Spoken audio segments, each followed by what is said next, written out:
É com muito gosto que neste espaço, que existe graças à colaboração da Sociedade Portuguesa de Autores com a TVI, partilho convosco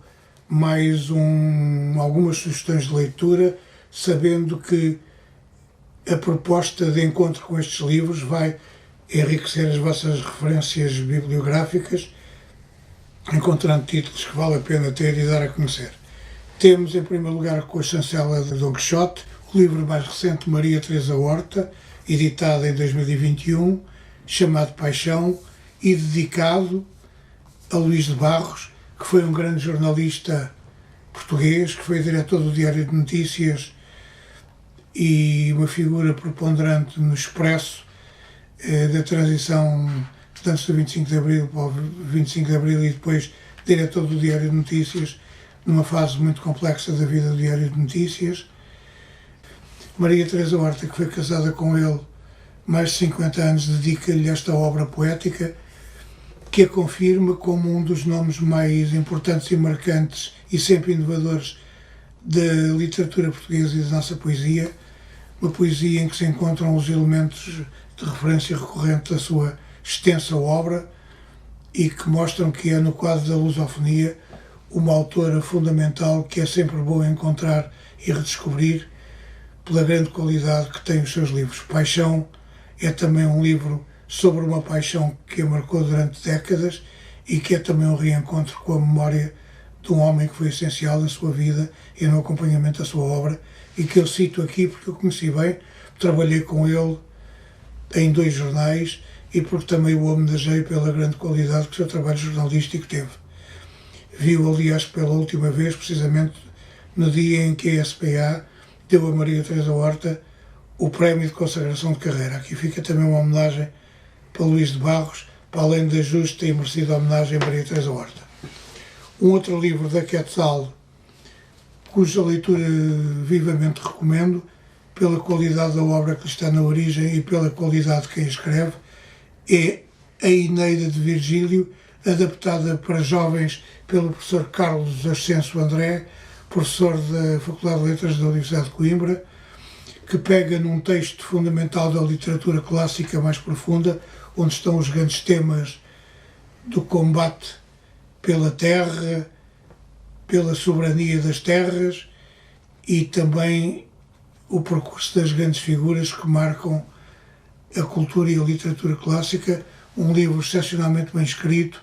e só se pode escrever um livro com esta qualidade quando se tem a formação que Carlos Ascenso André tem. A não perder, A Eneida de Virgílio, adaptada para os jovens que tudo ganham se descobrirem esta obra absolutamente essencial. Das edições 70 temos um livro de Edmund Fawcett, Conservadorismo, a luta por uma tradição, um livro que hoje que muito se discute o futuro do pensamento político, social e económico na Europa e no mundo, um livro que faz sentido, e quando muita gente diz que é conservadora sem saber exatamente o que isso significa e o que significa para a sua vida e para a vida dos outros, é um livro que é importante ser lido para que alguns não se reivindiquem abusiva e erradamente do conservadorismo e que ajude a explicar a evolução desta forma de pensamento até ser o que é hoje, com expressão grave e preocupante em países como os Estados Unidos ou o Brasil e outros, espalhados pelo mapa do mundo e que nos deixam muito preocupados acerca daquilo que vai ser a nossa evolução coletiva enquanto nações, pátrias e formas de soberania que se consolidam no plano económico, social e até militar e geoestratégico. Conservadorismo, de Edmund Fawcett, para ler, refletir e evitar uma apropriação indevida daquilo que é um pensamento marcado e caracterizado e bem caracterizado do ponto de vista ideológico. Última sugestão vai para um livro de Dom Quixote, de David Enya, Notas sobre um Naufrágio, em que um pai e um filho veem a história a desenrolar-se à sua frente, no mar de Lampedusa, e sabem que a sua relação nunca mais será igual. É um livro que é criado e que tem na origem a tragédia de milhares de refugiados que atravessaram o Mediterrâneo vindos do norte de África procurando abrigo, refúgio e apoio e condições de renascimento e relançamento social, académico e de vida na Europa que desabriu as portas, mas este é um livro que tem origem nessa experiência, que também foi uma aventura e que nos ajuda a perceber em que medida é que a vida destas pessoas ficou sem esperança ou com uma nova esperança e em que medida também é que a vida na Europa que nós somos e de que fazemos parte também se transformou com o acolhimento destas pessoas.